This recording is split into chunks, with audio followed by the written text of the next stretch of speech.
What's the difference between marketing and branding?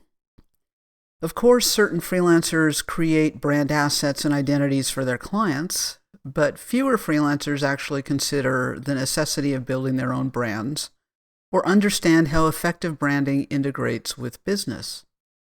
So how about you? Have you made the effort to intentionally develop your brand as a freelance creative? To grow a business, you need to market. To market your business, you need to develop a brand. But what's the difference between marketing and branding? How should freelance creatives understand and approach these business activities? And have you ever considered that branding should come before marketing, and it should continue alongside marketing to grow your client base? These are the things we're talking about in this episode of the Freelance Road Trip podcast, located at the intersection of inspired creativity and common business sense. I'm Alvalyn Lundgren. Thanks for joining me as we talk about the things they don't teach in design school, but that you need to know if you want to build a business and a life as an independent creative. My goal is to help you shift your freelancing into high gear without stalling out.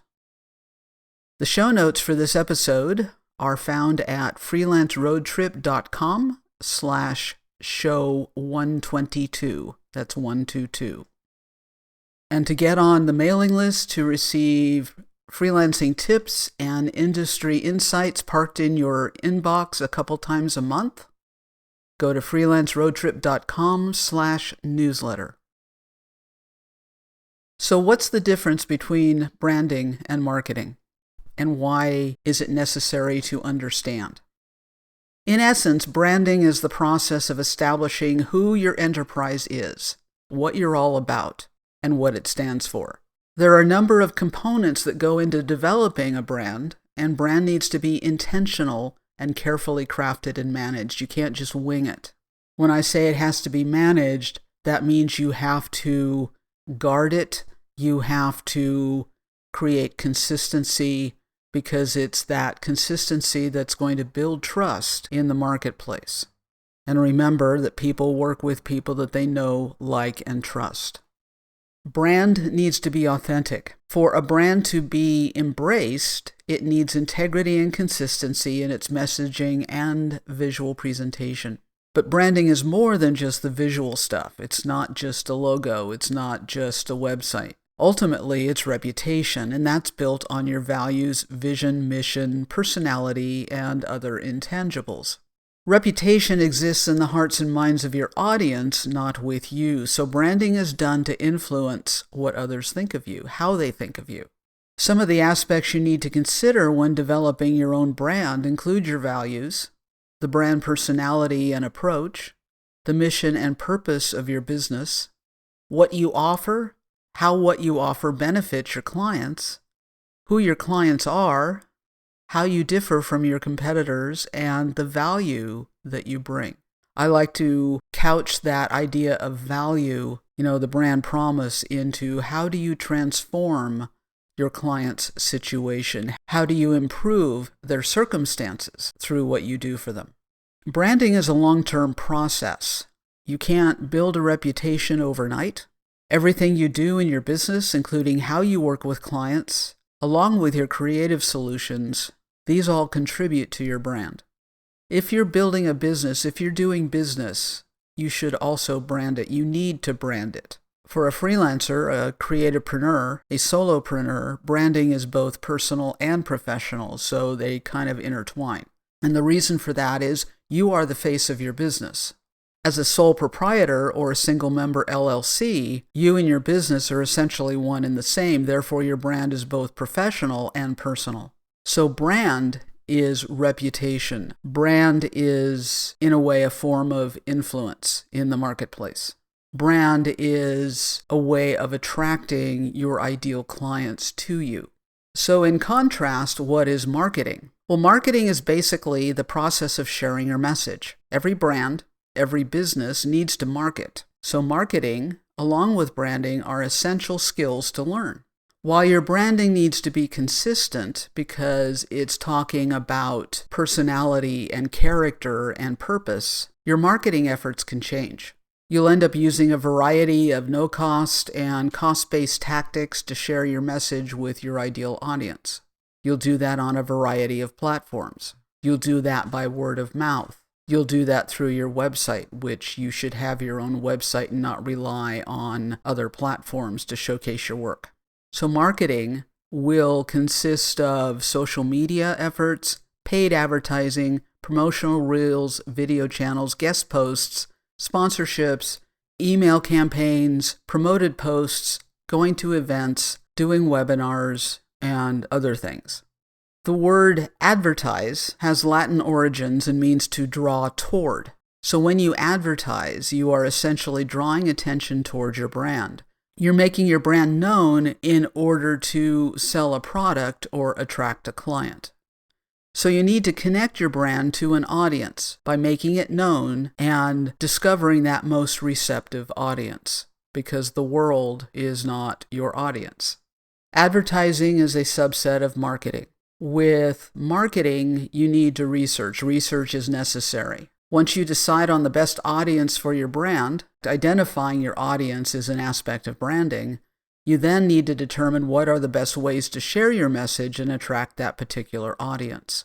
As I just mentioned, the entire world is not your audience. Not everybody needs what you do.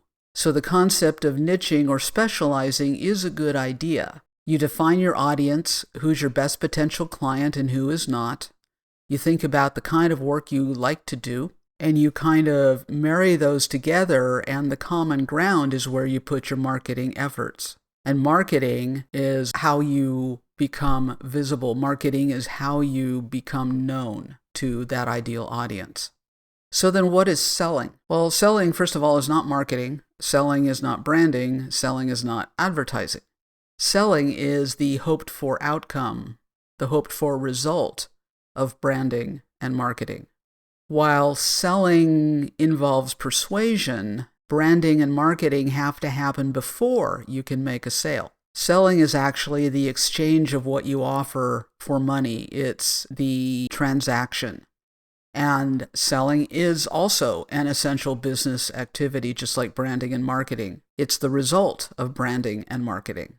Again, going back to etymology, the word sell comes from the Old English sellen and is related to the Nordic sella and means to give up voluntarily, usually in exchange for something or by request. So when you're selling, you are actually making an exchange. And hopefully, as I talk a lot about in the Freelance Road Trip Business Program, it's a value for value exchange. You give the client value, they give value back. You create something for a client, they pay you for it. Value for value.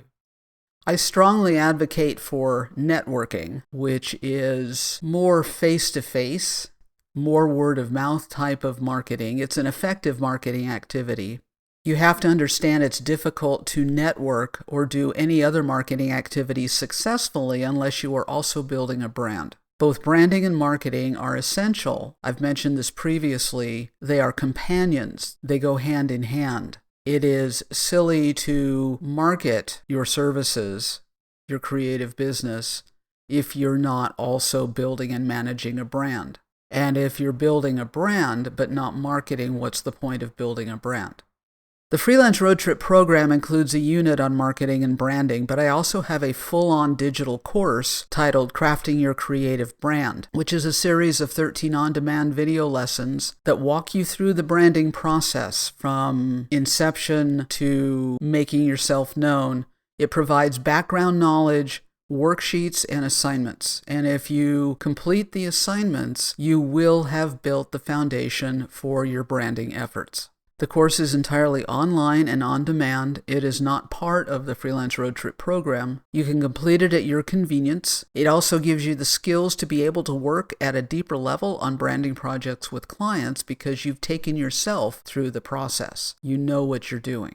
If you're interested in the branding course, go to alvalincreative.com/courses and you can read the details about the course and also register for it. So Alvalin Creative is not the Freelance Road Trip website, it's actually my design website.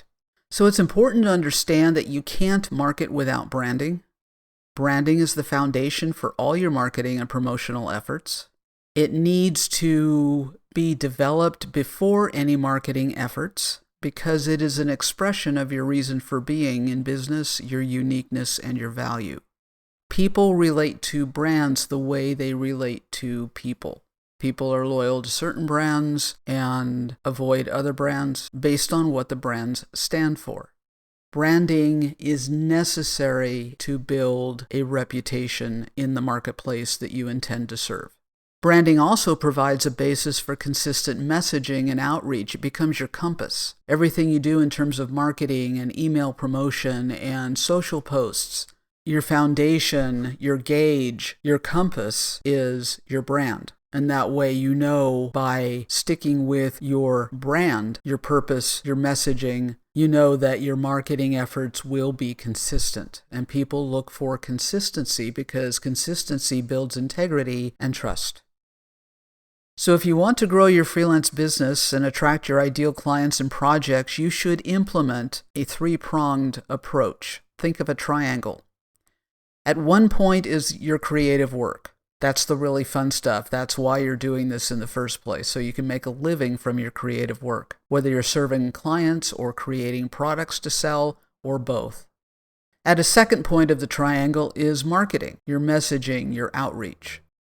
At the third point of the triangle is branding, basically determining your purpose, your values, what you identify with. They all connect and integrate to grow a thriving creative business. They all have to be intentional and carefully crafted. Well, thanks for joining me. I hope this was helpful. I appreciate your taking the time to listen and consider what I have presented to you today, what I've offered to you. If there's one particular tip or insight that you found especially useful, please let me know. Send an email to connect@freelanceroadtrip.com. To get those valuable freelancing tips and industry insights in your inbox, go to freelanceroadtrip.com/newsletter. Follow me on Instagram @freelanceroadtrip and also at Alvalin Creative and on Twitter @freelancetrip. The show notes for this episode are located at freelanceroadtrip.com/show122. May you prosper in all things and be in health as your soul prospers. And I'll see you on the road.